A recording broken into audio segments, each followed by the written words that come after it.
The June 12, 2012 issue of The New Scientist has an article entitled Lucky You, and it's directed, well, at you. And why are you so lucky according to its author Claire Wilson? I'll let you know in just a moment.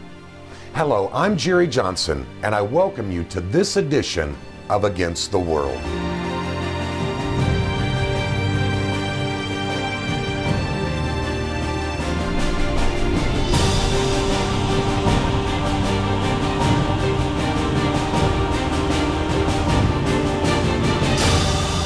This episode of Against the World is brought to you by the 2013 Biblical Worldview Student Conference held at Westminster Presbyterian Church in Kingsport, Tennessee, June 3rd through the 8th.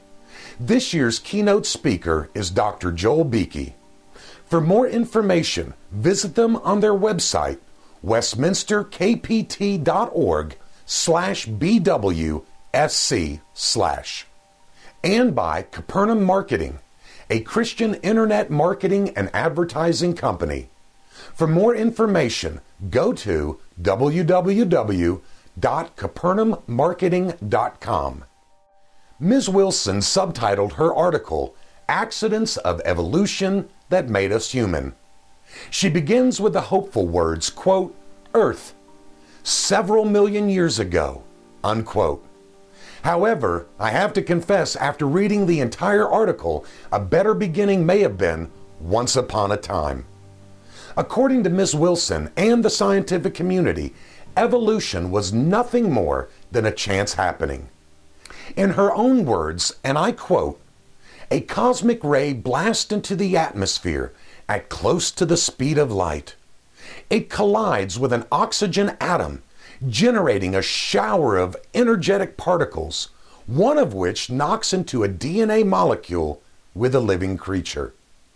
The DNA molecule happens to reside in a developing egg cell with an ape-like animal living in Africa.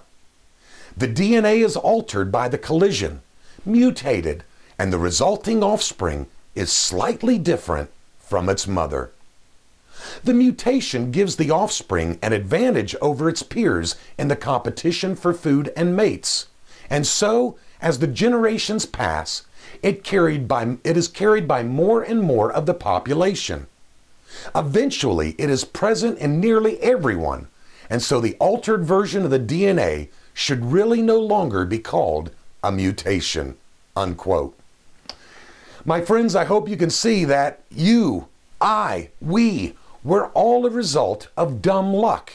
If that one atom had not collided with that single DNA molecule, we wouldn't be here.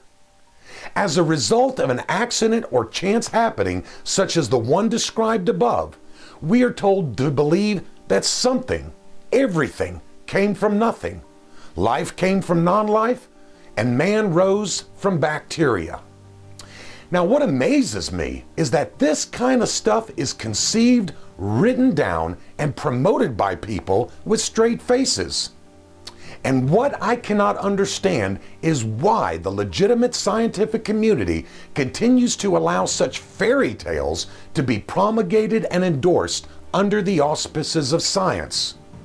By not exposing this for what it is, junk science, they are causing more and more people to trust them less and less.